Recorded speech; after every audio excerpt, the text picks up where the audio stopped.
ॐ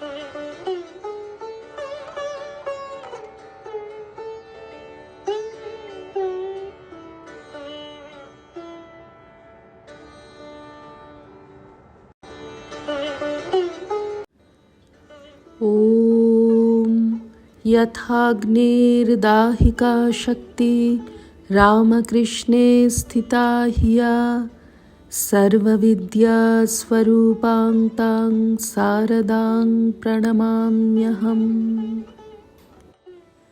শ্রী শ্রী মায়ের কথা। শ্রী সুরেন্দ্রনাথ সরকার। মায়ের পায়ের বাতের ব্যথার উল্লেখ করিয়া বলিয়াছিলাম, মা, শুনতে পাই ভক্তদের পাপ গ্রহণ করেই তোমার এই ব্যাধি। আমার একটি আন্তরিক নিবেদন, তুমি আমার জন্যে ভুগো না, আমার কর্মের ভোগ আমার দ্বারাই ভোগ করিয়ে নাও। মা: সে কি বাবা, সে কি বাবা, তোমরা ভালো থাকো, আমিই ভুগি।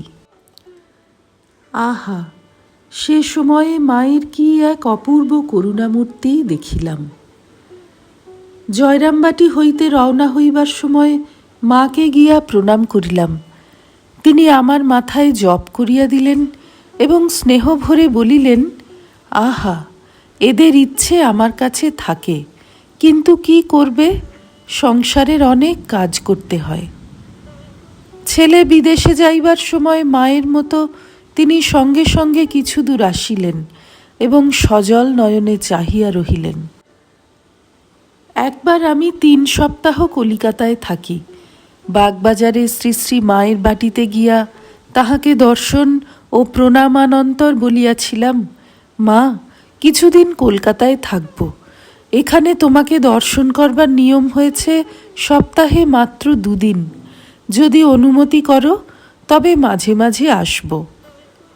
মা: আসবে বই কি, যখন সুবিধা হয় আসবে, আমাকে সংবাদ দেবে।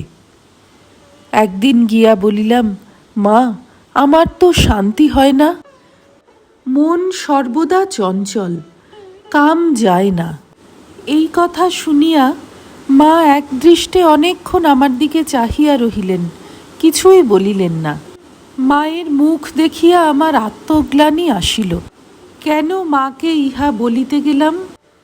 তাহার পদধূলি লইয়া শ্রীযুক্ত মাস্টার মহাশয়ের বাড়ি গুরুপ্রসাদ চৌধুরী লেনে উপস্থিত হইলাম। মাস্টার মহাশয়ের পদধূলি গ্রহণ করিয়া বলিলাম, আপনি ঠাকুরের অনেক পদসেবা করেছেন, আমার মাথায় একটু হাত বুলিয়ে দিন, মাথাটা গরম। তিনি বলিলেন, সে কি, আপনি মায়ের ছেলে, মা আপনাকে খুব স্নেহ করেন, আপনি আমার নিকট কিসের কাঙাল? মা কি আপনাকে চেয়ে দেখেন নাই? আমি: হ্যাঁ, অনেকক্ষণ ধরে চেয়ে দেখেছেন। মাস্টার মহাশয়: তবে আর কি, সদানন্দ সুখে ভাসে, শ্যামা যদি ফিরে চায়। 3 বার খুব আবেগের সহিত তিনি এই কথাটি বলিলেন। মায়ের অনেকক্ষণ চাহিয়া দেখিবার অর্থ বুঝিলাম। আমি শান্ত হইলাম। মনে হইল মা যেন তাহার কৃপা দৃষ্টির অর্থ বুঝাইতেই মাস্টার মহাশয়ের নিকট আমায় পাঠাইয়াছেন। একদিন ভোরে আমার পরিবার ও একটি মেয়েকে শ্রী শ্রী মায়ের নিকট লইয়া গিয়া বলিলাম, মা, ওরা তো সর্বদা আসতে পারে না, এরা আজ সারাদিন তোমার এখানে থাকবে, আমি বিকেলে এসে নিয়ে যাব। মা: আচ্ছা, বেশ তো। আমার স্ত্রীর কপালে সিঁদুর ছিল না। স্ত্রী ভক্তদের মধ্যে কে একজন জিজ্ঞাসা করিয়াছিলেন, হ্যাঁ গা, তোমার কপালে সিঁদুর নেই কেন?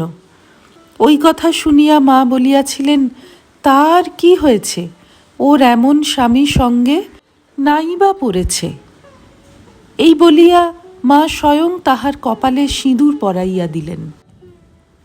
শ্রী রামকৃষ্ণার্পণমস্তু।